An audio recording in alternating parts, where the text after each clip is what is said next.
दुचाकीवरून आलेल्या टोळक्याने तरुणाला अडवून वार करत गंभीररीत्या जखमी केले। त्यानंतर परिसरात दहशत निर्माण करण्यासाठी इमारतीखालील वाहनांची तोडफोड केल्याची घटना 28 ऑक्टोबर रोजी रात्री 10च्या सुमारास वानवडी परिसरातील शिंदे वस्तीवरील SRA इमारतीच्या मुख्य गेटजवळ घडली। या प्रकरणी आरोपीला पोलिसांनी अटक केली असून इतरांचा शोध घेतला जात असल्याची माहिती पोलिसांनी दिली आहे। सचिन कांबळे असे अटक केलेल्या आरोपीचे नाव आहे।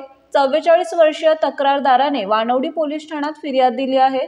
पोलिसांनी दिलेल्या माहितीनुसार तक्रारदार हे शिंदे वस्ती परिसरात थांबले असताना दुचाकीस्वार 6 जणांनी त्यांना गाठले। त्यांच्यावर धारदार शस्त्राने वार करून गंभीररीत्या जखमी केले।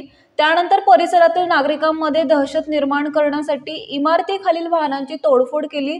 त्यानंतर परिसरात आरडाओरडा करत शांतता भंग केली। या प्रकरणी कांबळेला अटक करण्यात आली असून उर्वरित आरोपींचा शोध CCTV फुटेजच्या मदतीने घेतला जात आहे। पोलीस उपनिरीक्षक धनाजी टोणे पुढील तपास करीत आहेत।